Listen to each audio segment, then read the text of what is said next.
Si estás por ver este episodio, probablemente eres un arquitecto y quieres vivir mejor de tu profesión, con más clientes, mejores proyectos y un despacho que no dependa solo de la suerte. Soy Daniel Jacobo y escribí Diseña tu libertad para eso, el paso a paso real que me hubiera gustado tener cuando empecé. Aquí encontrarás una guía de decisiones y herramientas que me hubieran ahorrado años de prueba y error. Si te hace sentido, escanea el QR y consíguelo hoy. Escucha Arquitectura, el podcast donde estimulas tus sentidos mientras aprendes. Conducido por Daniel Jacobo, para toda la comunidad de arquitectos que busca crecer. Aquí encontrarás contenido que te ayudará a profesionalizar la figura del arquitecto. Hablaremos de herramientas y experiencias que resolverán tus dudas, guiarán tu camino y te ahorrarán mucho tiempo si las aplicas. Invitamos a amigos, expertos, figuras de la arquitectura y profesionistas con perfiles que nos ayudarán a crecer dentro de nuestra profesión. Arrancamos. Hola a todos, bienvenidos a este episodio de Escucha Arquitectura. Hoy tenemos un tema muy interesante. Yo creo que todos como seres humanos, como arquitectos, tenemos el propósito o queremos tener el propósito de cambiar el mundo, de mejorar nuestra realidad. Y el día de hoy vamos a hablar de una herramienta muy poderosa que nos puede ayudar a nosotros como arquitectos a lograrlo. Para eso tenemos al invitado, pues al máster muy especial, a Graciano. Bienvenido a Escucha Arquitectura. Gracias, Daniel. Un placer estar aquí con ustedes. Gracias. Para comenzar, Graciano, me gustaría empezar que nos platicaras un poco acerca de tu historia en el recorrido de la vivienda colectiva. Ok, entonces yo soy italiano, vengo de Cerdeña y me gradué en Alghero, en la Facultad de Arquitectura, Urbanismo y Diseño de Alghero, ¿no? Que es una ciudad muy pequeña en el norte de Cerdeña. Y desde allí gané una beca de mi país para cursar una maestría. Y decidí cursar una maestría en vivienda colectiva, la maestría Laboratorio de la Vivienda Colectiva Sostenible del siglo XXI, ¿no? Cuyos directores eran y son José María Montaner y Saida Mushi. Y desde allí luego me metí a este tema de la vivienda colectiva e entendí que vivienda colectiva es una cosa muy grande, ¿no? No es simplemente pensar en el multifamiliar, no es simplemente pensar en tipologías, ¿no? Es un tema realmente muy, muy complejo. Y desde allí, estamos hablando que terminé esta maestría en el 2012, creo. Desde allí como en que entendí que ese era como mi mundo, o parte de mi mundo, una parte muy importante, y por lo tanto he seguido como estudiando, ¿no? Este tema. He participado en algunos grupos de investigación. Acabamos de publicar un libro sobre las políticas de vivienda de la ciudad de Barcelona, cuyo autor principal es el arquitecto y maestro David Hernández Falagan en Barcelona, y luego también tengo otra investigación sobre el Met Housing, ¿no? Entonces sobre la investigación de cómo ese sistema arquitectónico se aplica al tema de la vivienda colectiva. Pero vamos, el tema de la vivienda colectiva es un tema muy amplio, yo creo muy central, ¿no? Tanto en todas las ciudades, digamos, pero yo creo mucho aquí en México, ¿no? En Guadalajara también. Claro, también me gustaría que nos explicaras para aquellos que están interesados, que nunca han escuchado este concepto, ¿qué es la vivienda colectiva y por qué decidiste tomar ese camino en tu especialización como arquitecto? Bueno, porque decidí tomar este camino, si tengo que ser sincero, yo tampoco lo sé. Es decir, cuando tomé la maestría realmente, ahora sí lo sé, pero cuando tomé la maestría no lo sabía, porque realmente yo sabía que quería ir a estudiar al extranjero. La Universidad de Barcelona, la UPC, ofrecía unas maestrías muy buenas. Pero me llamó mucho la atención, digamos, esta maestría en vivienda colectiva, mucho por los directores, ¿no? Porque realmente José María Montaner es un catedrático con un recorrido, con una experiencia muy grande, y así igual, ¿no? La profesora, doctora Saida Mushi. Entonces digo, ok, si yo quiero ser buen arquitecto, voy a estudiar con los buenos, ¿no? Para ver que lo que dicen los buenos es de una cierta forma a aprender mucho. Y desde allí entendí que el mundo de la vivienda colectiva es un mundo muy amplio, ¿no? Todas mis clases, las que doy ahora, siempre empiezan diciendo que el 80% del tejido construido de una ciudad es vivienda, ¿no? Y por lo tanto, si no hacemos un buen proyecto de vivienda, automáticamente nuestras ciudades tampoco serán tan bonitas, tan eficientes, ¿no? Tan justas, accesibles e inclusivas, ¿no? Y por lo tanto, tú allí entiendes realmente el peso que tiene el concepto de vivienda colectiva, porque antes de entender, no solo es entender qué es vivienda, sino que es lo colectivo, ¿no? Exacto. Que no es tu vivienda unifamiliar, una pegada a otra, sino que es el compartir, ¿no? Sino que es temas ligados a la mixité de usos, temas que están ligados a la inclusión, temas que están ligados a la accesibilidad, temas que están ligados a la política, porque vamos, descubrí, por mucho que mis profesores de la carrera decían que la arquitectura no es política, yo descubrí con la vivienda colectiva que hacer arquitectura es hacer política, por lo tanto es de qué lado del río quieres estar, ¿no? Exacto.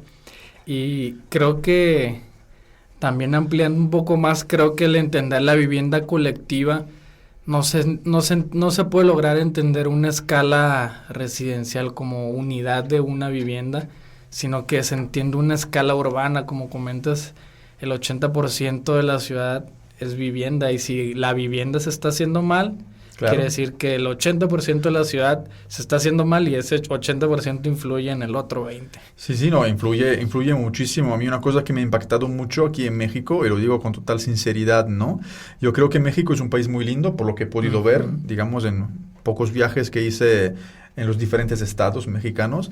Tenéis realmente un clima, unos colores, como personas, sois muy lindas, pero yo creo que muchas ciudades, siempre a mí me preguntan, ¿qué opinas de la ciudad de Guadalajara? Yo respondo siempre de forma muy provocativa. Guadalajara para mí no es una ciudad. Es un pueblo extendido como mancha enorme, como aceite. Se os ha caído se os ha abierto la botella de aceite, el aceite se cayó, pero no es una ciudad. O sea, tiene vida de pueblito, ¿no? De pueblito con avenidas grandes donde uno puede pasar con su Mustang o con su carro súper potente, pero realmente vida de ciudad no tiene, ¿no? Entonces dices, a ver, pero ¿por qué hablando de vivienda colectiva hablas de ciudad? Claro, porque la vivienda colectiva lo que te genera son toda una serie de dinámicas a nivel de calle, a nivel de tejido, a nivel de sociedad que te generan la ciudad. O sea, yo vengo, digamos, como los europeos, de una cultura de ciudades que estaban amuralladas, entonces por lo tanto había densidad, había compacidad, ¿no? Luego tuvimos que ensancharlas de una cierta forma para crecer, porque tampoco ya no había espacio, etcétera, pero siempre se ha quedado de una cierta forma, esta forma urbana como compacta, ¿no? Hablamos, por ejemplo, de la ciudad de Barcelona, ¿no? Que está delimitada y por lo tanto ya no puede crecer por ningún lado, ¿no?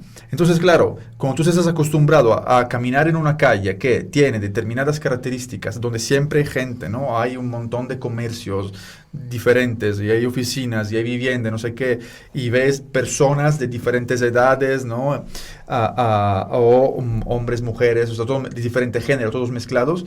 Saber, o sea, esto a mí me gusta, ¿no? Es una ciudad que tiene valor. En cambio aquí, a mí me pasa, saliendo de la oficina, que salir de la oficina a las 7, o sea, cuando salimos ya tienes que rezar para encontrar una bicicleta pública, porque las bicicletas desaparecen.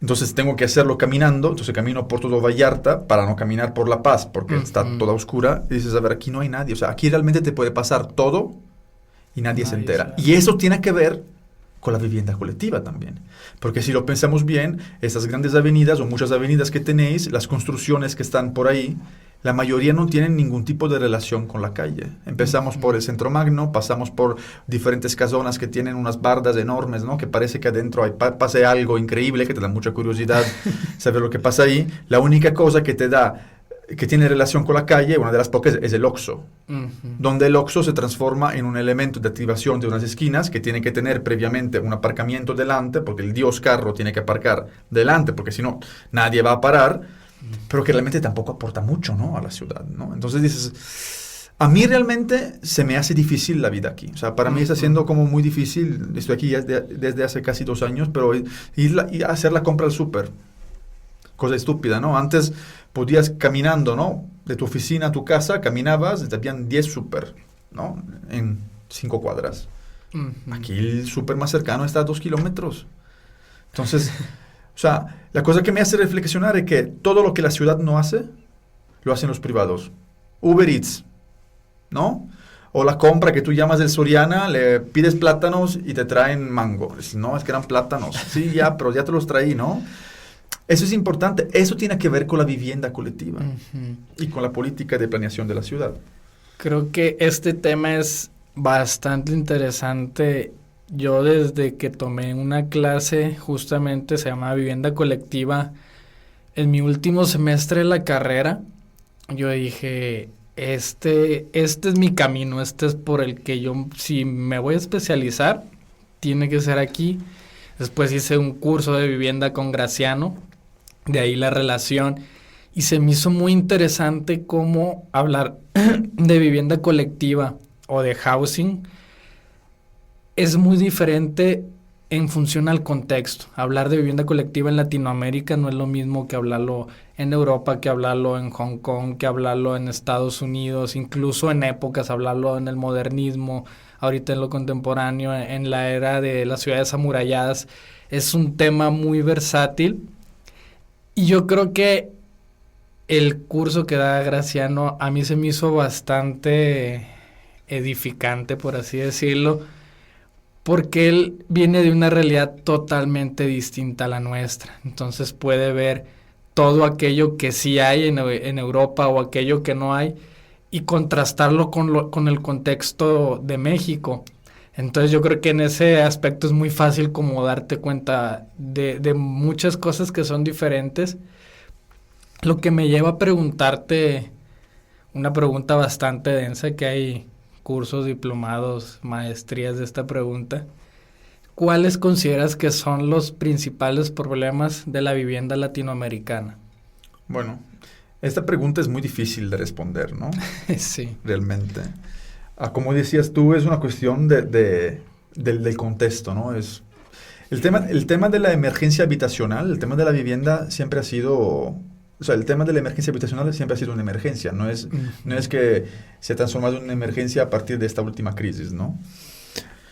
Una cosa que yo veo, por ejemplo, aquí, que me ha chocado mucho ver las fotos de este artista, ¿no? De este fotógrafo mexicano, que es Jorge Taboada, sí. Paraísos Siniestros, ¿no? Donde tú ves estas manchas, ¿no? Algo así. Que es increíble, porque dices, a ver, la foto en sí es bonita, ¿no? Porque ves la foto, los colores, esas alfombras, sí, pero vivir ahí, dicen, no, es imposible poder vivir ahí. Mira, lo que te puedo contar yo en mi corta experiencia aquí en México, he estado en Brasil, pero no mucho tiempo realmente, es esto. Hay, por ejemplo, una diferencia cultural, ¿no? También hablando, por ejemplo, de los departamentos que se hacen normalmente en el mercado, ¿no? Yo choco mucho porque, claro, te dicen, ok, me tienes que reducir los costos, ¿no? Para hacer vivienda más asequible y todo, ¿no? Y por lo que yo he visto en los proyectos que hacemos aquí, que se hacen aquí, hay un Dios dentro de la vivienda. Ese Dios es el cuarto de lavado, ¿no? El cuarto de lavado es un espacio que es muy importante, donde ponemos estos monstruos, son lavadoras, ¿no? Con una carga increíble, lavadora y secadora. Y yo me pregunto, a ver, pero con un clima que tenéis aquí en Guadalajara, ¿no? Que es un clima tan generoso, ¿no? Y luego hay toda esta historia tan bonita de la sustentabilidad, de no gastar energía, de las cosas renovables. Digo, ¿por qué usáis la secadora, no? A lo mejor esta respuesta no te puede parecer como fuera de lugar. Pero yo digo, a ver, si realmente hay un problema de asequibilidad de la vivienda, que es un problema que tiene mucho, ¿no? Que tenemos en todo el mundo, pero aquí, por ejemplo, hay mucho este tema, ¿no? El ayuntamiento está trabajando para hacer vivienda más asequible, con una política muy interesante. Digo, hay unas cosas que tenemos que empezar a sacrificar, o sea, que no las podemos llevar. O sea, hay el sol siempre va a estar, seca tus calzones con el sol. Luego, otro tema que yo veo mucho trabajando aquí en los proyectos, que también creo que a lo mejor es una cosa cultural, o más bien es una cosa que tienen unos desarrolladores, es el tema que tiene que ver con lo colectivo. Me explico mejor. Es decir, se ha empezado a hacer vivienda multifamiliar, vertical, o sea, edificios a desarrollo vertical, pero muchas veces se hace de una forma que los vecinos no puedan tener relaciones entre ellos. Es decir, es que tú no tienes que ver tus vecinos. Digo, ¿pero por qué? ¿No? Incluso le ponemos el segundo elevador para las personas de la limpieza, del mantenimiento de tu departamento, ¿no? Porque tú no quieres ver quién trabaja en tu casa. Yo sí quiero ver quién trabaja en mi casa, quiero saber todo de quién. Yo me meto a mi casa porque se está metiendo a mi casa, ¿no? Entonces, y no quiero esta diferencia como clasista, ¿no? O sea, tú que eres serie B, ¿no? Pasas por este elevador porque a lo mejor ensucias o hueles mal. Yo que soy serie A, el dueño, paso por este otro elevador. A mí me parece que esto es un discurso muy clasista que luego se refleja en arquitecturas, en viviendas que son muy jerárquicas, ¿no? O sea, esto es el dueño y tú que vienes aquí unas horas tienes esos otros espacios, ¿no? Y esto, claro, eso se refleja también en el tema que aquí tenéis mucho, ya que me hablas de Latinoamérica, el tema de la seguridad, ¿no? Desde cuando yo he llegado aquí, a mí me comen el cerebro con esa historia de la seguridad, ¿no? Aquí todo está inseguro, entonces hay que poner bardas y la red y la malla electrificada, y luego hay el tipo que está allí con las cámaras y que te pide tu identificación, etcétera, ¿no? O sea, llegar a un lugar y entrar es todo un proceso, ¿no? Y al final dices, a ver, ¿queréis solucionar el tema de la seguridad de esta forma, como material, ¿no? Poniendo la caseta, la cámara, y etcétera, etcétera? Pero realmente yo creo que sería mucho más, entre comillas, sustentable desde un punto de vista social, como mínimo, el cambiar la forma de hacer ciudad. Porque en el momento que yo cambio la forma de hacer vivienda, la forma de construir tejido urbano, como tú bien sabes, Daniel, se genera todo ese proceso del cual hablaba Jane Jacobs, etcétera, de los ojos de la calle, que la calle está animada, etcétera. Entonces, por lo tanto, que se meta uno a tu casa, entre comillas, va a ser un poco más difícil, porque allí siempre hay gente que está mirando la banqueta, ¿no? Que está mirando la calle. Entonces, por tema de seguridad, aquí cambia todo, ¿no? Te cambia el funcionamiento de un edificio, ya tu edificio tiene la barda a no sé cuántos metros, y se generan como unos guetos. O sea, realmente tú lo pudiste comprobar porque en el curso había este caso de dos arquitectos, uno que vivía en un coto y se salió para volver a vivir en la ciudad, porque ya decía es imposible, hay millones de reglas, ¿no? Que a las 5 ya la gente no puede ya entrar o no puede salir y no puede hacer fiesta con mis amigos, etcétera, y el otro que hizo al revés, ¿no? Entonces realmente yo me pregunto, esta búsqueda de la seguridad de esta forma, a lo mejor digo, está dejando la ciudad a los delincuentes. Porque si nosotros todos, por temas de seguridad, nos vamos, nos recluimos, nos estamos encarcelando a nosotros y estamos dejando el espacio de la ciudad a la gente que quiere hacer lo que quiere hacer.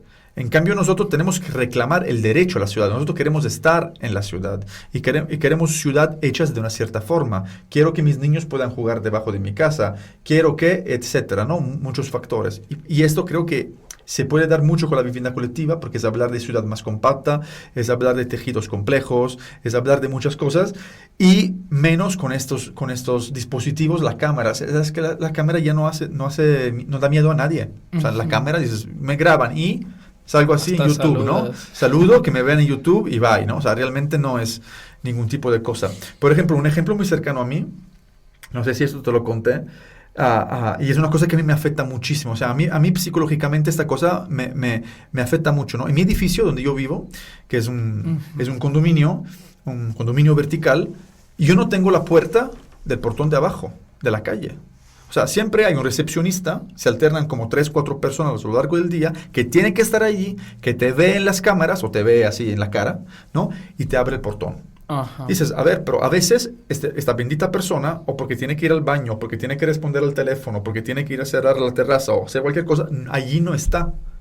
Entonces, lo que sucede es que tú te quedas afuera, fuera de tu casa, ¿no? Yo me he quedado 10 minutos afuera, con la lluvia que me estaba matando. Le digo, a ver, pero es mi casa, yo quiero entrar a mi casa. Y no puedes entrar a tu casa. Y lo mismo para salir, porque si no está esta persona, la parte donde tienen el botón está como escondida, dices, ¿cómo sales de ahí? Entonces, yo esto le he hablado, le digo, a ver, esta cosa que ponéis como seguridad es, yo no me siento libre. Me estáis quitando mi libertad de entrar y salir cuando yo quiera. Además, aunque yo tuviera la llave, si el tipo me ve, me abre. Yo no voy a sacar la llave para abrir. Me conoce y yo entro. La llave es para cuando el tipo no esté, para que yo pueda entrar. No puedes tener llave. Nadie tiene la llave, ni los dueños. Wow. Hombre, yo hubiera vendido el depa, me hubiera ido como si soy dueño y no tengo la llave. Además, son los dueños que decidieron no tener la llave. Y me dijeron, usted tiene razón. Si quiere entrar cuando usted quiera, que entre por el estacionamiento, por la rampa. Le digo, ¿cómo que entra por la rampa? Y además, lo que me estás diciendo es algo muy incoherente, porque yo puedo entrar por la rampa, alguien me sigue por la rampa y se mete al edificio igual. Entonces todo este control al final allí se anula, ¿no? Se va todo. Entonces yo creo que sí, hay un tema de la seguridad, pero yo creo que la forma con la cual lo estáis, digamos, proyectando, no es la forma adecuada, ¿no? Yo creo que la vivienda colectiva en este caso sí sería una buena estrategia, un buen dispositivo para poder realmente dar ciudades más seguras a todo tipo de personas, ¿no? Sí, de todo esto que nos dices, hay 3 puntos que me gustaría retomar. Uno de ellos es el tema de la vivienda asequible, por lo menos en Guadalajara y creo que en México también y seguramente en Latinoamérica. El modelo de vivienda que se está siguiendo es meramente de especulación. Uh-huh. Realmente la vivienda ahorita es una herramienta de inversión, de generar dinero, ya no es un tema del derecho, ¿no? De cada quien tiene derecho a tener su unidad de vivienda, sino que es un tema para generar especulación a través de la inversión, generar rendimientos. Entonces la vivienda se está generando en función no a los usuarios que los van a habitar, sino a los usuarios que le van a sacar el rendimiento económico. A mí esto me habla de que va a haber una crisis de vivienda, dado que yo siento que en mi ciudad hay más departamentos de lujo que gente que los puede pagar. Algún día van a quedar esos elefantes blancos ahí. El otro tema era el tema de la seguridad que mencionas, cómo al ir dejando nosotros la ciudad, pues se va apoderando la ciudad, la delincuencia, que es justamente algo totalmente irónico, que por querer protegernos estamos entregando la ciudad. A mí se me hizo muy interesante en el curso un ejercicio que hicimos de analizar pues los barrios ricos de Guadalajara con los barrios más inseguros. Y yo me di cuenta que pues los barrios ricos resuelven el tema de la inseguridad a través de bardas, de casetas, plumas, cámaras, guardias, excluyéndote, no hay absolutamente nada de convivencia social. Y que los barrios pobres o los barrios con mayor delincuencia resuelven el tema de la inseguridad a través de la comunidad. De conocer quién es mi vecino, de conocer quién es el que vive en la tienda, quién es el que limpia los zapatos, quién es la señora que lava la ropa. Realmente se crea toda una comunidad donde su mayor herramienta para combatir la delincuencia es conocerse entre ellos mismos. Realmente son barrios muy seguros entre ellos. Y como es una comunidad tan poderosa, cuando entra alguien que no es parte, es cuando surge esta fricción social entre quienes son la comunidad de ahí y quienes no lo son. Yo creo que la seguridad, al fin de cuentas, pues la mejor manera es hacerla a través de la comunidad, porque de esa manera puedes vivir la ciudad. Y creo que también lo que me resultó muy interesante y me acordé es la parte de la tipología de la vivienda latinoamericana y la europea. De repente me recuerdo que veíamos muchos ejemplos de edificios de vivienda colectiva en Barcelona, en Italia, y yo te hice la pregunta, oye Graciano, ¿y dónde se estacionan? ¿O dónde dejan su carro quienes viven ahí? Te me dijiste, no, pues es que la gente no tiene carro. Entonces a mí se hizo como una realidad totalmente diferente. Pues no lo puedo creer, ¿no? Cómo hay gente que tiene un estilo de vida totalmente sin problemas y sin necesidad de tener un auto. ¿Por qué? Porque allá funciona la ciudad, funciona la seguridad, el transporte colectivo. Incluso hasta diferencias de que no hay cuartos de lavado, no hay cuartos de servicio, a lo mejor no hay comedores, no hay tanta jerarquía en las recámaras, cuál es la principal, cuál tiene el closet que parece otra recámara. Entonces, esa comparación entre las dos tipologías también se me hizo muy interesante. Me gustaría también preguntarte, ¿cómo puede la arquitectura, en este caso la vivienda colectiva, resolver problemas sociales? Hombre, toda una serie me está haciendo toda una serie de preguntas complejas, Daniel. Bueno, empezando por la primera, por el tema de la asequibilidad, ¿no? O sea, aquí al lado tenemos Tlacomulco, ¿no? Uh-huh. Es decir, allí lo tenéis. La vivienda, como dice el buen David Elvey en su libro Las 17 contradicciones y el fin del capitalismo, hay una contradicción, ¿no? Que es valor de uso contra valor de cambio. O sea, la vivienda antes tenía un valor de uso por el uso que tú le dabas, porque te cubre, porque te protege, porque te da un lugar, porque es un lugar de socialización, porque puede crecer tu familia, etcétera, porque tienes un lugar, ¿no? Te sientes protegido.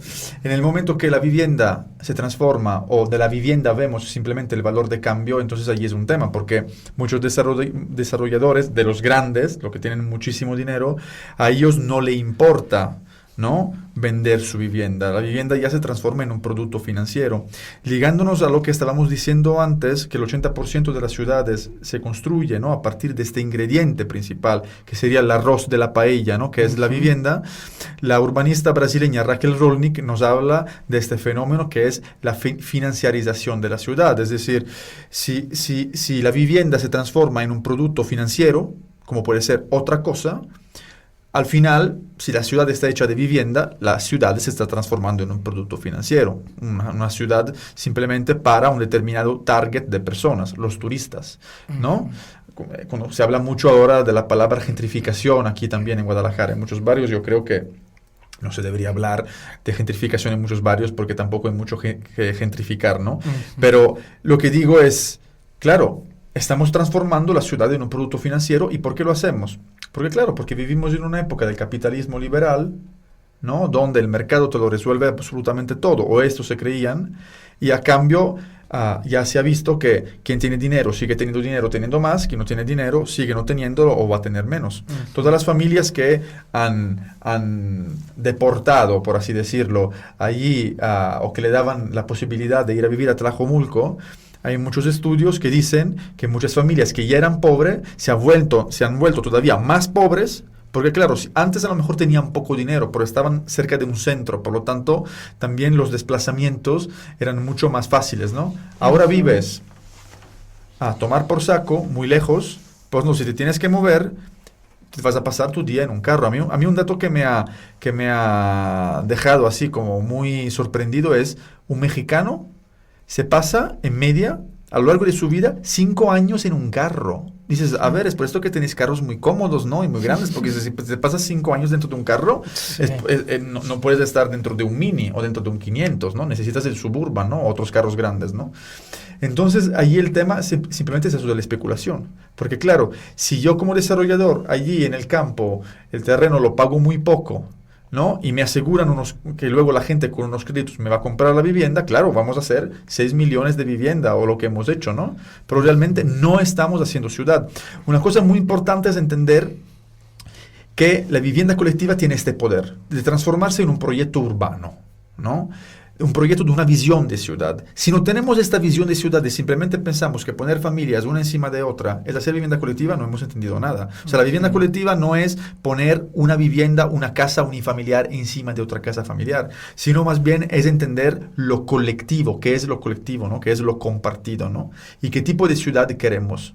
Un concepto, por ejemplo, que se liga mucho a eso es la proximidad, ¿no? El hecho de tener las cosas próximas.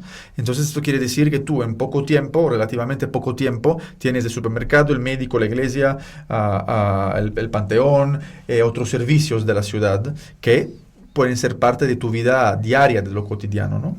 Entonces, yo creo que eso es muy importante. O sea, hemos pasado de pensar al derecho a la vivienda al derecho a la ciudad. No es solo dar una vivienda a una persona, sino que esta vivienda tenga unos requisitos, ¿no? Que esté en la ciudad, que esté cerca de unos servicios, ¿no? Porque al final tú le puedes dar 4 paredes, un techo, se lo das a 200 kilómetros, a 50 kilómetros, a 1 hora de la ciudad, esta persona siempre tendrá que moverse. Es el mismo razonamiento que por muchos años hizo el gobierno de Brasil con el tema de la favela. Lo que hacían era arrasar partes de favela, construir bloques de vivienda lejos de estas favelas, le daban los departamentos a los diferentes habitantes. Claro, ellos se vendían el depa y regresaban a la favela, porque la favela está en el centro de la ciudad y ellos trabajan allí. Entonces dices, es que mi familia aquí ha nacido, yo trabajo aquí, yo quiero estar en el mero centro dentro de estas dinámicas. Si tú me alejas de la ciudad, aunque tenga un departamento más grande, más bonito, más limpio, con mejores acabados, etcétera, que no es el caso, Claro, me estás excluyendo, ¿no?, de las dinámicas de la ciudad. Luego me preguntabas sobre el tema de la seguridad, ¿no? Uh-huh. Estábamos hablando de esta... Claro, esto es cierto, ¿no?, lo que dices. Es decir, justo esta mañana estaba en Analco, ¿no? Sí. Claro, allí la gente tiene el control del barrio de una cierta forma, porque allí tú conoces tu vecino, que conoce al otro, que conoce a la señora que te hace tacos en la esquina, que conoces al tipo de los abarrotes de ahí, por lo tanto se genera una red de personas, ¿no? Con esto no quiere decir que no haya delincuencia, pero esta persona, entre ellas, tienen un control del tejido y se ayudan, ¿sí? Por ejemplo, a mí me pasó que fui con unos estudiantes del diplomado de la primera edición, allí a caminar por cerca del Parque Morelos, creo que era, y de repente llega la policía, ¿no? Porque los vecinos les habían avisado. Hay personas que no conocemos, vinieron, nos checaron, no pasa nada, puedes seguir caminando porque no estábamos haciendo nada, estábamos mirando las calles, ¿no? Pero realmente hay este control social. O sea, no hay mejor cámara que la abuelita que está en la ventana mirando la calle todo el santo día. Y te ahorras también, porque a la abuelita le das, a lo mejor, de comer, frijoles, tacos, no sé, algo, come esa abuelita, pero no te cuesta cuánto un guardia, unas cámaras, de todo un sistema de video, de grabación, ¿no? Entonces, claro, ellos tienen el control. Y lo que tú decías, en otros barrios de la ciudad, nosotros no tenemos físicamente el control. Delegamos este control a otras autoridades, que puede ser la empresa de seguridad, que puede ser la cámara, que puede ser cosas. O sea, le damos la responsabilidad. Nosotros nos estamos desresponsabilizando y por lo tanto no sabemos realmente qué pasa ahí, ¿no? Y yo, por ejemplo, yo no me siento seguro allí caminando. Porque allí, por ejemplo... Mientras que en los barrios del centro a lo mejor hay ventanitas, hay casas abandonadas que se están cayendo, pero hay ventanas en la calle, hay alguien que camina. Allí es todo barda, o sea, allí es toda pared ciega, donde realmente tú no sabes qué está pasando detrás de la barda y detrás de la barda no te ven a ti. O sea, si alguien para con un carro y te apunta una pistola, nadie lo ve, porque no hay nadie en esta calle. Ni a dónde correr. No, nada. Un kilómetro de barda. Entonces, claro, allí sí, otra vez ponemos el tema de los ojos de la calle.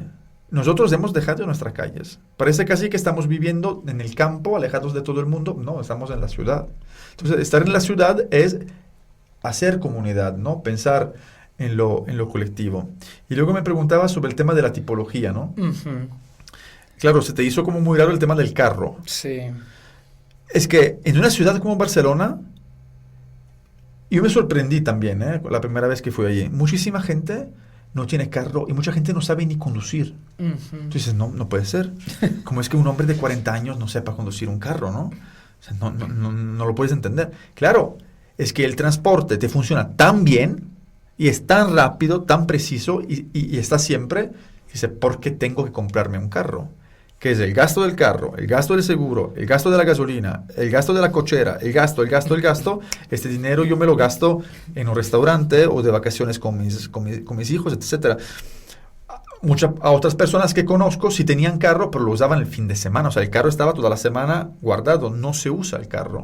Porque en la ciudad realmente te estorba. Para ir de un punto A a un punto B es mucho más fácil agarrar un bus o un metro que te deja ahí que meterte en el tráfico, donde al final vas a tardar, llegas y a lo mejor no sabes ni siquiera si vas a encontrar aparcamiento. Y es caro, aparte. Y es caro, ¿no? Al minuto te lo cobran, en Barcelona. Wow. Entonces, claro, aquí tenemos muchísimos carros. Aquí, si no tienes carro, no existes. Y es por esto que existe el Uber, ¿no? Y todas esas compañías, porque tampoco el transporte público, digo, como mínimo, para mí, mi punto de vista, no es tan agradable, ¿no? Aunque lo tenéis. Pero digo, claro, el carro, si no lo tienes aquí, sí es un problema, ¿no? Para moverte. ¿Dónde vas? ¿Cómo vas? Por el tema de la seguridad. Te metes al carro y ya te vas, ¿no? No vas a caminar en la calle, ¿no? En cambio, en estas otras ciudades son ciudades mucho más amigables, ¿no? Donde realmente sí hay tráfico, mucha gente tiene carro, pero hay un servicio de transporte tan funcional que no necesitas un carro. Y luego el tema de la proximidad de que estábamos hablando antes. Es decir, si tú tienes alrededor de tu vivienda, de esos benditos 600 metros caminando, todos esos servicios, ¿para qué vas a usar el carro? Si ya lo tienes ahí. Claro. Yo creo que pues toda esta herencia de la jerarquía del carro, si no me equivoco bien, es herencia de la época moderna, del modelo de ciudad de Estados Unidos. Y habla de una realidad muy interesante que no nos damos cuenta, que es cómo la ciudad excluye a quienes no tienen carro. Por ejemplo, si tú no tienes un carro, no puedes vivir en esta ciudad, no te puedes mover, no puedes funcionar. Sí hay un transporte urbano, pero pues no funciona como debe ser, en los horarios extendidos. Realmente para la persona que no tiene un carro en una ciudad latinoamericana es muy difícil vivir.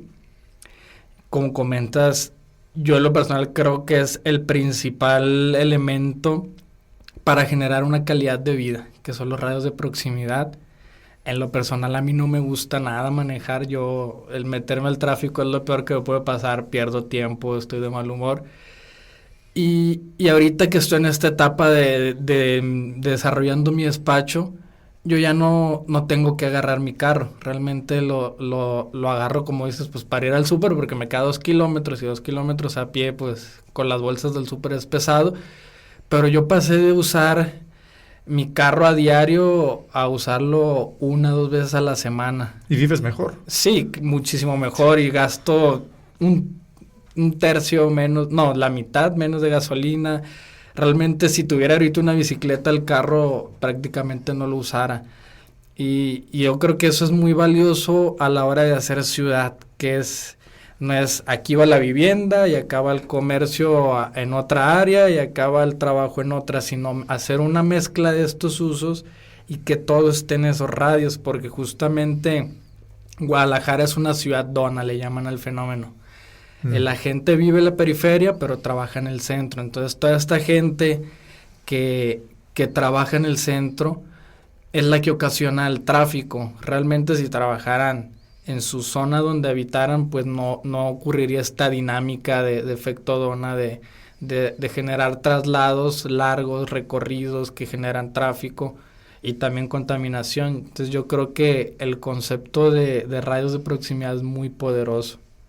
Mira, yo he escuchado muchos de esos gurús de la movilidad, ¿no?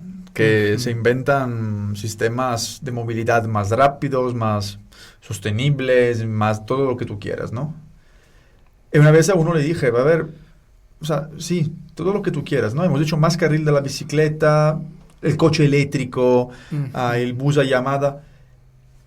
La mejor forma, o la forma más sustentable, digamos, de movilidad es no moverse. Si tú no te mueves, claro, no ocasionas, no hay movimiento, o sea, ni carro eléctrico, ni bicicleta, ni nada. Con esto que quiero decir, que realmente los estudios, ¿sí? El progreso, la innovación, incluso la innovación como mental, el chip mental, no es proyectar un medio de transporte más rápido, más eficiente, eléctrico, hacer marca de bicicleta, sino es reducir las distancias. Y reducir las distancias es generar una ciudad con un tejido compacto. Y una ciudad con tejido compacto la generas con vivienda colectiva. Porque si seguimos construyendo en horizontal, será imposible, aunque tengamos medios de transporte rápidos, eficientes, ahorradores, todo lo que sea, los 20 minutos, la media hora, la hora dentro de este medio de transporte la tendrás que hacer. En cambio, si la ciudad es compacta, como tú decías, ya no te tienes que mover. Sí. Y luego, a lo mejor tú no trabajas en tu barrio, trabajas en otro barrio, se te hace también más rápido. ¿Por qué? Porque ya no hay tanto tráfico. Es decir, sí, vas a hacer la distancia, pero el tráfico no se te atora, o sea, vas, ¿no? Entonces, el tema de la compacidad es muy importante.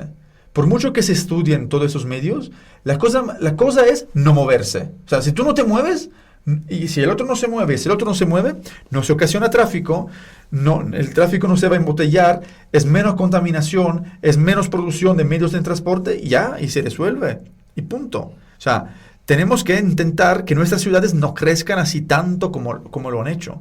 Y lo que tú decías es muy interesante, ¿no? Porque claro, a ver, la ciudad amurallada siempre ha sido una ciudad compacta y compleja. O sea, en la ciudad amurallada no había una diferencia de, aquí hay un barrio de vivienda, aquí hay un barrio de oficinas, aquí hay un barrio de comercios. No, es que era un organismo compacto, complejo, donde las cosas convivían allí, y convivían bien. O sea, si tú pasas en los centros de muchas ciudades europeas, dices, qué lindo se ven, o sea, se ven con mucha arquitectura, un urbanismo bueno, un urbanismo humano. Eso lo explica Yangel. Yangel te dice que claro, que tú para apreciar un espacio, ¿no? Para apreciarlo como experiencia humana, tienen que ser espacios donde la velocidad es de 5 kilómetros por hora, 3, 5, 6, una persona caminando o caminando rápido, ¿no? Sí. Claro, si nuestras calles o los espacios de nuestras ciudades dispersos, ¿no? Están diseñados por el carro y para el carro, la velocidad es de 50, 60, 70 kilómetros por hora. Por lo tanto, a ti se te hace infinito recorrer una avenida porque no hay nada. Solo que este nada con el carro es un nada que termina rápido. Este nada andando se te hace como una eternidad, ¿no? Entonces, eso es muy importante. Y esto nace del querer, en la época, digamos, de la arquitectura moderna. El grande Le Corbusier, ¿no? Se inventó es el gran plan Voisin, ¿no? El plan para la Ville Radieuse, ¿no? La ciudad para 3 millones de habitantes. Y claro, era una ciudad donde las funciones estaban separadas. Plan Voisin, porque Voisin era el apellido, ¿no? Del industrial con el cual Le Corbusier se quería poner en contacto para pedirle dinero para construir esa cosa. Y realmente era como una visión muy teórica y muy abstracta al mismo tiempo, porque realmente la gente no vivía así. Es decir, hay una película que lo cuenta muy bien, la película esta Mon Oncle, de Jacques Tati, ¿no? Donde hay esta familia como súper moderna y luego el tío que vive en una casa perdida en el centro, ¿no? Una casa que se está cayendo, ¿no? Y esta familia moderna es que el hombre por la mañana sale de la casa, en una casa súper moderna, ¿no? Con todas las tecnologías de aquel tiempo, sale de la casa con este carro, el niño también va con el papá, ¿no? Porque lo acompaña a la escuela, esta mujer siempre está limpiando, limpia el carro, limpia el maletín del niño, etcétera, y llegan a la ciudad. La casa no está en la ciudad, y son horas de tráfico, ¿no? Y también este tipo de, ya que tú lo pusiste así encima de la mesa, este tipo de ciudad genera una exclusión también de género, de una cierta forma, ¿no? Porque al final dices, ok, sí, el hombre va a trabajar, pero hay alguien que se queda segregado en la casa, que puede ser el abuelito, la abuelita, la mujer. Y cuando hablo de género no es una cuestión ligada al sexo, ¿no? Es una cuestión ligada al rol de género, ¿no? Entonces dices, a ver, ese tipo de ciudad es una ciudad que no está conexa, que no hay conexión, ¿no? Que no es ciudad realmente, porque son torres en el medio de la nada, ¿no? De hecho, pensándolo así, sería como una especie de campus, de una cierta forma. Y el mismo Josep María Montaner, en su libro Sistemas Arquitectónicos Contemporáneos, dice que sí, el campus como sistema te funciona muy bien, pero aplicado a unas funciones. Puede ser un hospital, una universidad, etcétera. No lo puedes aplicar a escala de ciudad, porque los diferentes edificios, como están tan lejos uno del otro, sería imposible, ¿no? Serían recorridos imposibles, no tan cercanos. Por lo tanto, de este urbanismo moderno, que la cosa muy interesante es esta, que introduce esta figura de los zoning, de la zonificación, ¿no? Deberíamos despegarnos, ya está. Pero yo veo, y esto un poco me deja un poco triste, que las universidades seguimos explicando tanto programas de urbanismo, las clases de urbanismo como de arquitectura, poniendo a la base de todo la zonificación. Tenemos que zonificar. No, la zonificación y al final es algo que no te funciona, porque nosotros no vivimos zonificados.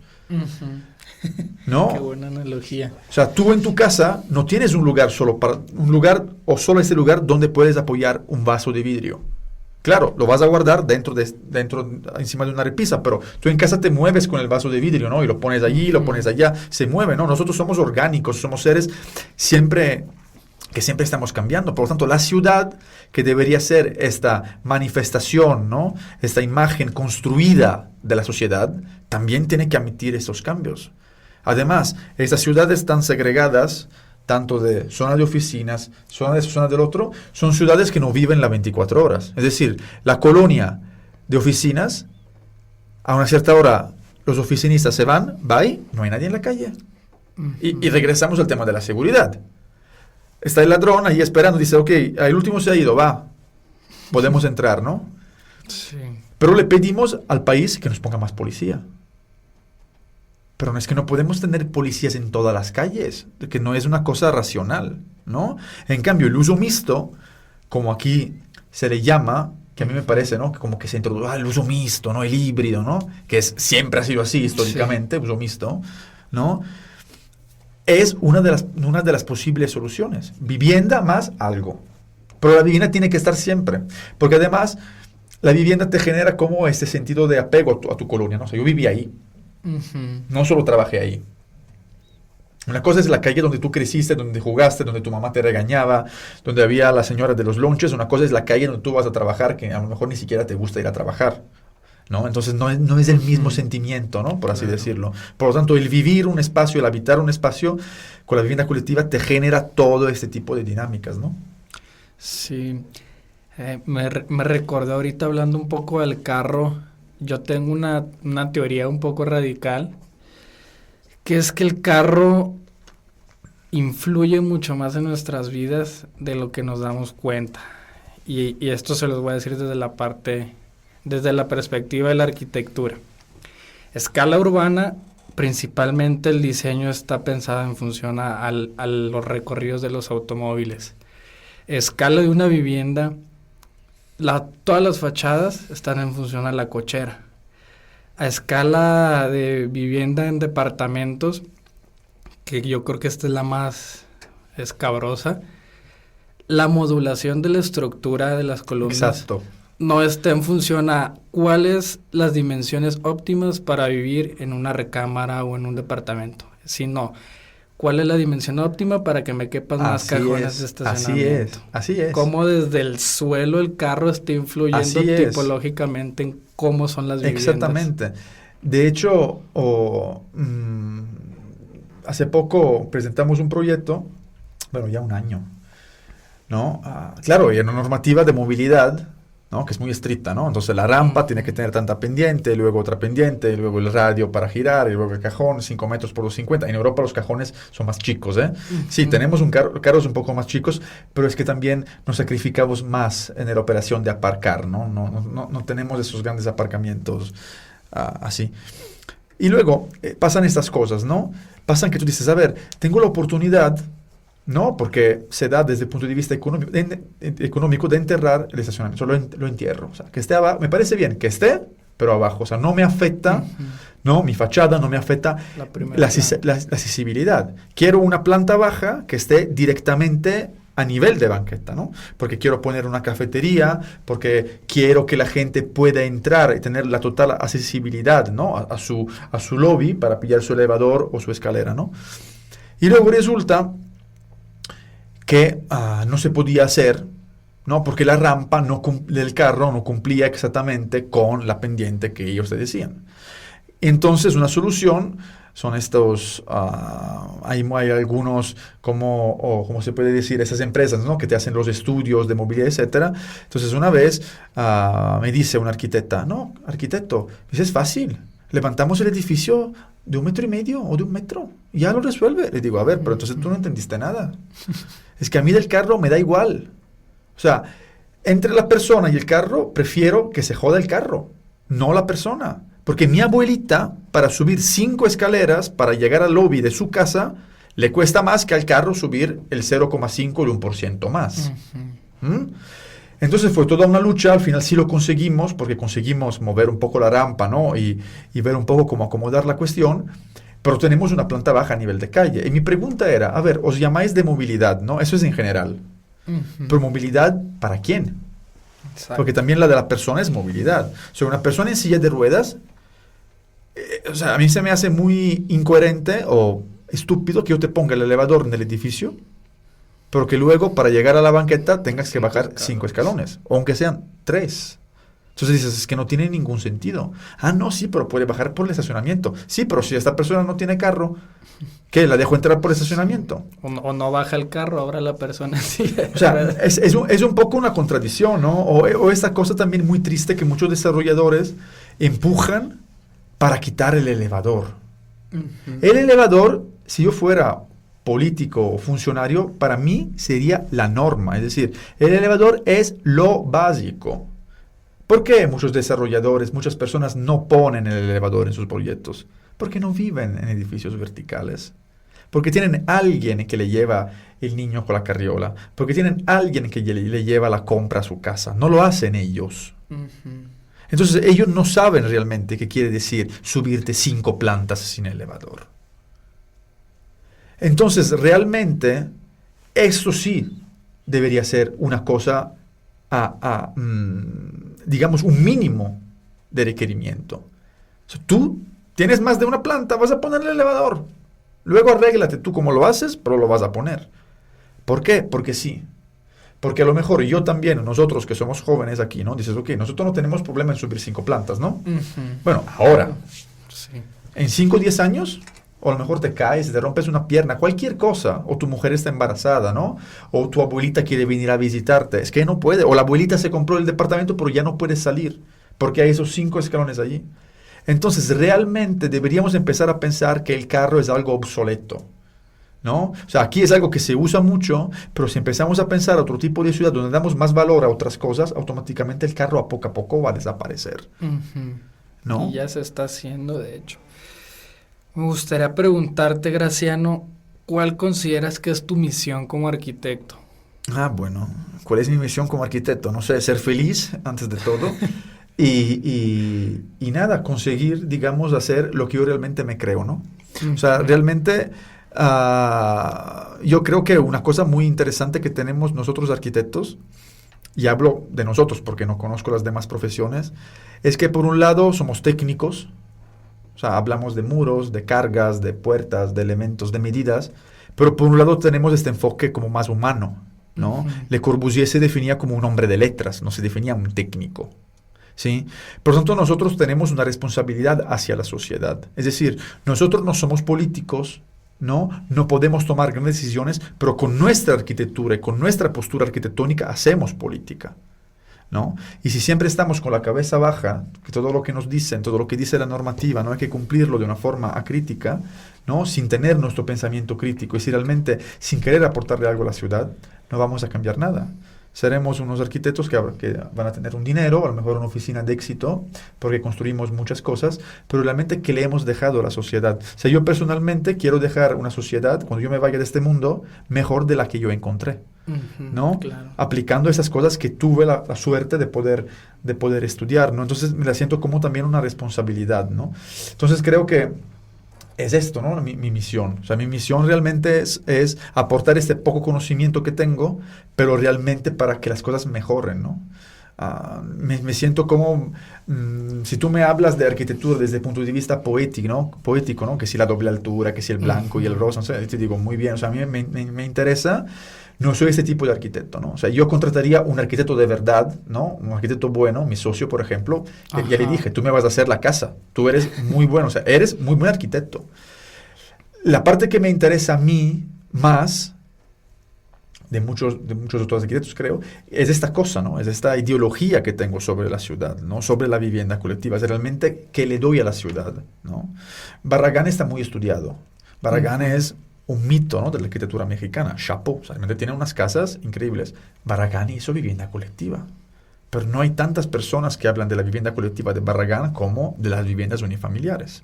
Y yo me pregunto, ¿Barragán hizo más felices todas aquellas familias que estaban en esas viviendas multifamiliares, por así decirlo, que a lo mejor allí han pasado una vida, o las personas que vivieron en sus casas? O sea, realmente, ¿cuál de esas arquitecturas aportaron más a la ciudad, a la sociedad en general? Con esto no quiero decir que una cosa descarta la otra, ¿no? Pero sino simplemente entender que tenemos un rol social.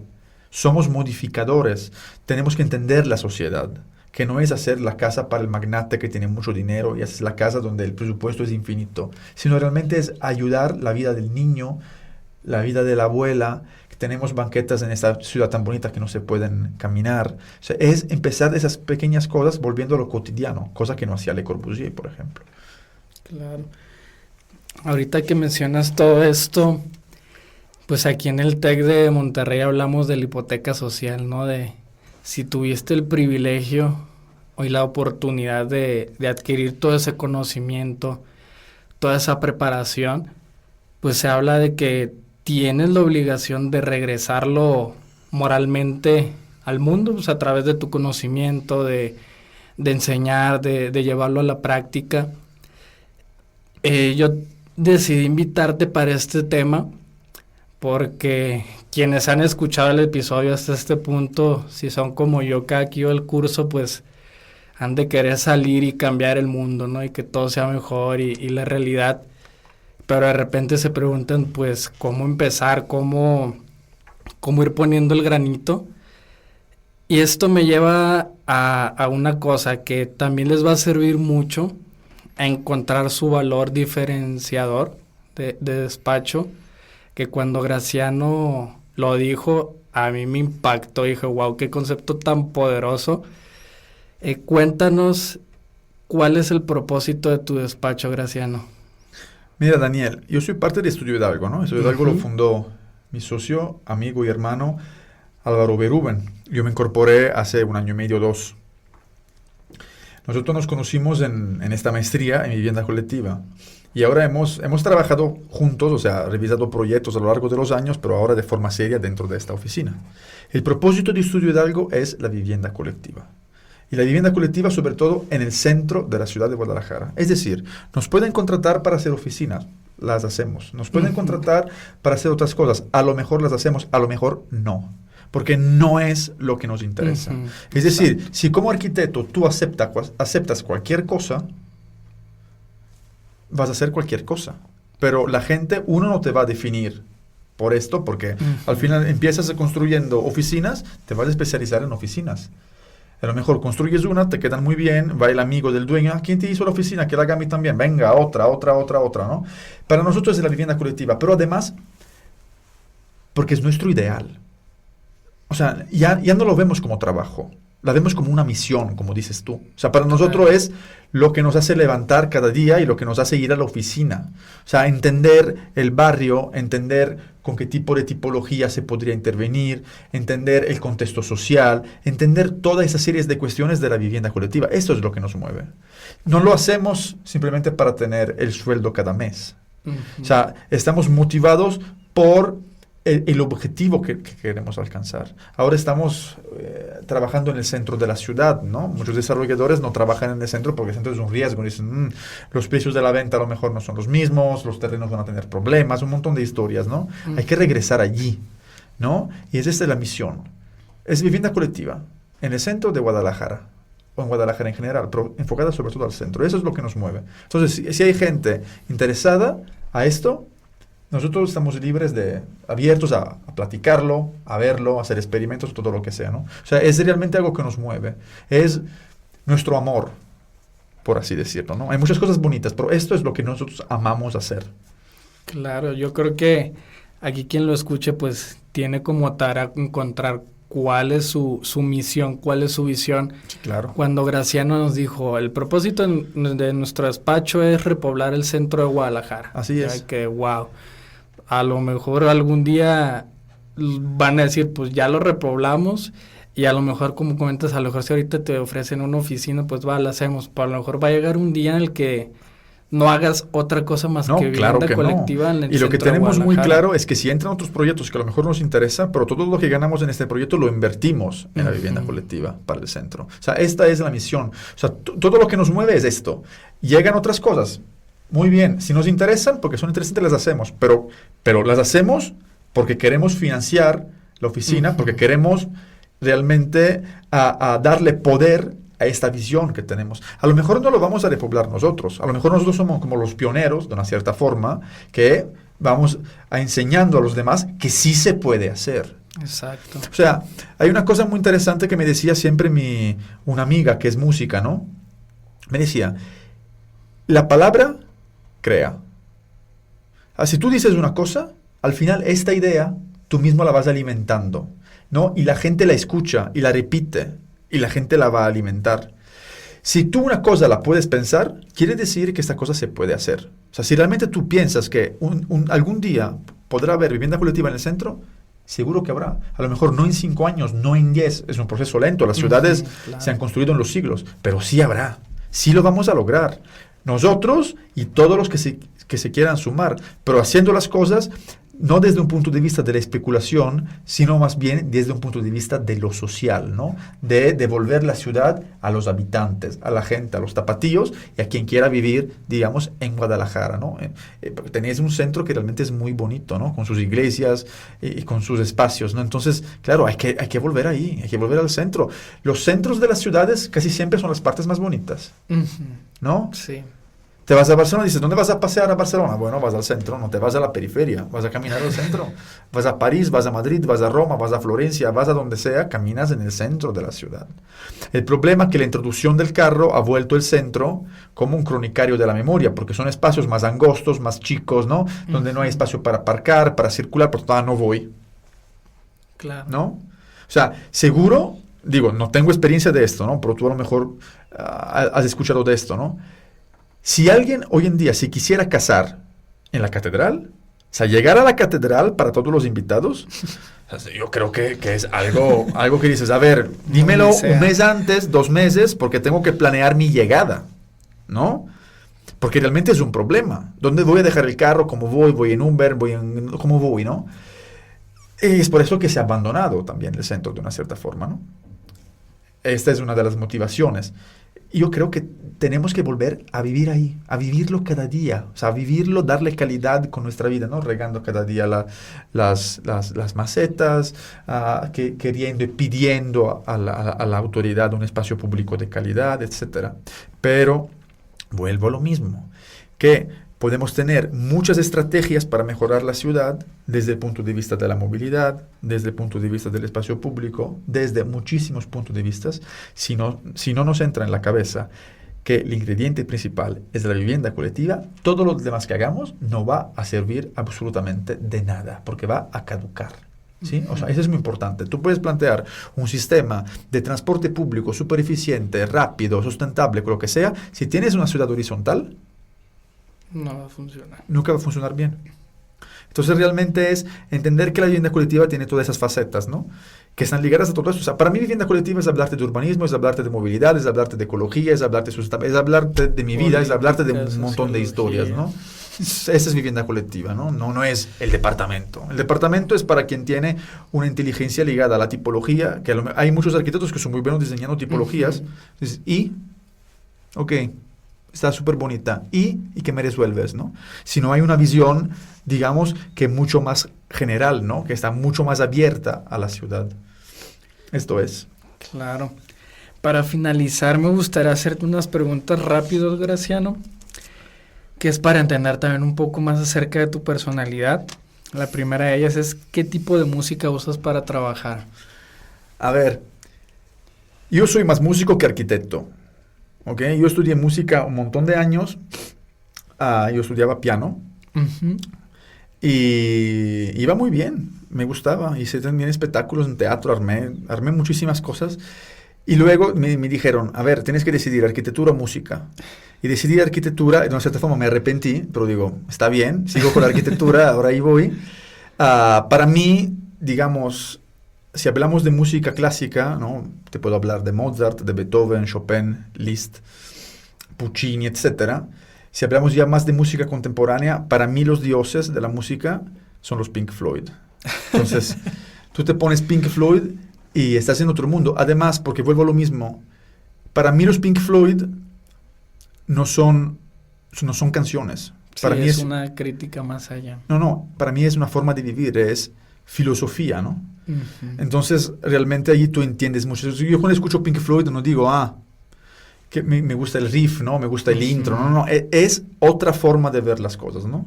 Y luego pasas por, también escucho música electrónica, escucho música techno, escucho música más de autor. Hay un cantautor italiano que es una pasada, se llama Paolo Conte. O sea, yo puedo estar horas y horas y horas escuchando a Paolo Conte, por ejemplo. Mi socio lo sabe porque él como una cabeza con Paolo Conte.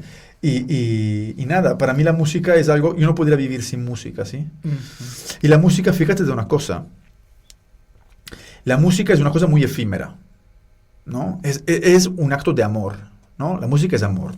Yo te regalo unas sensaciones, ¿no? Tocándote una pieza o componiendo una pieza, y es una cosa que tiene un principio o un final. Y una cosa que no se puede tocar. La puedo tocar de una cierta forma, la veo en la expresión, en cómo la persona reacciona, ¿no? A lo que yo le estoy transmitiendo. De una cierta forma, esta cosa que es efímera, que es la música, si no te gusta, ya no pones el disco de este cantante y ya está. Ujú. ¿A dónde voy? Nosotros arquitectos no construimos cosas efímeras. Construimos ciudades, construimos edificios. Y estas cosas, si va mal, mínimo se quedan 70 años ahí. Mínimo. Claro. Y no es que tú cuando pasas uno que dices, no, es que feo, me tapo los ojos, ¿no? No, ahí está, ahí lo vas a ver. Si no te gusta Picasso, no lo vas a ver, ¿no? Ujú. Sí, pero los edificios en las ciudades están. Entonces, vuelvo otra vez a lo mismo. Tenemos que replantear la forma de hacer ciudad. Porque si no replanteamos esto, como decía Yangel, mides lo que te importa, ¿no? Claro. Decía esto, ¿no? Claro, si tú mides de una avenida cuántos carros pasan por día, si te importa que sea un fluido rápido, ¿no? Dices, ok, no, hombre, en esta avenida pasan 6 millones de carros al día, es una avenida muy buena. Sí, pero a lo mejor esta avenida a la gente no le proporciona ningún tipo de espacio, ¿no? Entonces, ¿de qué tipo de calidad estamos hablando? Ujú. Hay esta cosa, ¿no? Entonces, ¿qué mides tú de la música? ¿La duración de una pieza? No sé. Mides lo que te transmite, ¿no? Ujú. Y para mí, escuchar Pink Floyd, además que ellos se conocieron en una escuela de arquitectura, por lo tanto, si lo piensas bien, también en sus conciertos es importante el espacio, ¿no? Ujú. Es importante. No son como 4 estúpidos que se visten allí de cuero, hablando, moviendo el cabello, ¿no? Esos iban con jeans normales, una jaqueta, y tú cuando tocaban te parecía de ver todo el paraíso allí tocando, ¿no? Sus arquitecturas, sus construcciones musicales son arquitecturas. Ujú. Entonces es por esto que tengo esta Relación. relación, ¿no? Yo toqué también Pink Floyd en unos conciertos que dimos, y tocar Pink Floyd es decir, qué bien que está uno, ¿no? Perfecto. ¿Alguna recomendación de algún libro, película de vivienda colectiva? Película de vivienda colectiva. A ver, yo justo esta mañana estaba aconsejando a mis estudiantes de cuarto semestre del ESARC un autor, que es un autor francés, que no es arquitecto, pero escribe unas cosas que yo creo que todos los arquitectos deberían leer. El primer libro se llama Especie de espacios, ¿no? Es de Georges Perec. Georges Perec también escribe otro libro que se llama La vida a modo de uso, que habla supuestamente de un edificio de vivienda colectiva, ¿no? Y de cómo funciona, de los habitantes, ¿no? Luego me gusta un otro libro que es de de un amigo, ¿no? De este Georges Perec, que se llamaba, Raymond Queneau, ¿no? Que se llama Ejercicios de estilo, ¿no? Te demuestra la flexibilidad de este autor. Básicamente es un cuento de 5 líneas, un cuento estúpido, de una cosa que pasa dentro de un camión de transporte público. Dura 5 líneas, no es nada, que tiene que ver con una jaqueta, con un botón y no sé qué. A lo largo de todo el libro, el autor te cuenta el mismo cuento en 99 formas diferentes. Tú dices, ¿cómo se puede describir algo tan estúpido en 99 formas, no? Ujú. Entonces allí también te enteras de cuánto somos limitados también, ¿no? En la perspectiva. forma de hablar, en la forma de describir las cosas. Tú lees Raymond Queneau y estás así. Claro, son 99 porque el número 100 te toca a ti que lo leíste escribirlo. Te dejan la página en blanco, dices, ahora te toca a ti, ¿no? Wow. Una película que me gusta que no tiene que ver con vivienda colectiva, pero que yo creo que tenga mucha filosofía es Matrix. Ujú. Porque Matrix, al final, somos nosotros, ¿no? Es decir, nosotros o muchos de nosotros, no todos, pero muchos piensan como que hay algo que no cuadra. Hay algo que tiene que cambiar. Pero muchas veces no estamos tan animados, ¿no? Porque tenemos una sociedad muy conformista y así sigues, ¿no? No quieres salir del coro, ¿no? Porque serías el diferente. Sería lo que es políticamente incorrecto, ¿no? Decir unas cosas. En cambio, allí no. Ahí ves, desde un punto de vista filosófico, realmente todas las potencialidades que tenemos, ¿no? Como personas. Yo, por ejemplo, a mí me gusta mucho trabajar con mis estudiantes sobre el tema de la energía. Ahora me pongo un poco filosófico, ¿no? O sea, al final nosotros somos energía, nosotros somos impulsos eléctricos, Ujú. ¿no? Y nosotros tenemos dentro de nosotros la energía del universo venimos ¿no? Por lo tanto, el razonamiento que hacemos con ellos es como que tenéis que ser propositivos. O sea, vosotros tenéis toda la energía, ¿no?, que vais a necesitar, ¿no? Y los demás os pueden aportar más energía. Si queréis cambiar algo, podéis hacerlo. Es que muchos te vienen, no, es que esto a lo mejor no se puede hacer, no, porque no me lo aceptan. Hazlo. ¿Lo quieres hacer? Hazlo. Demuéstramelo. Tú lo puedes hacer. Pero a veces no creemos en nosotros mismos. Entonces, me pregunto, si no creemos en nosotros mismos, ¿cómo podemos creer que se pueda cambiar una ciudad? Porque nosotros deberíamos ser la cosa más fácil de cambiar, porque tenemos poder sobre nosotros, ¿no?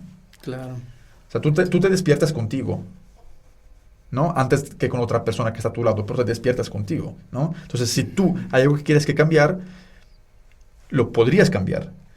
Hacemos muchos discursos sobre la ciudad, la vivienda, mucha filosofía. Y luego, lo que yo explico siempre, nosotros somos en el centro del hábitat. Si nosotros realmente como seres humanos podemos cambiar nuestro hábitat.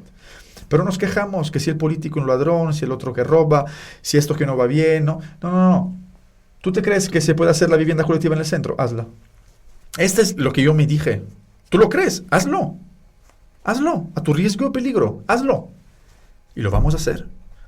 Eso. Y eso es el futuro. Wow.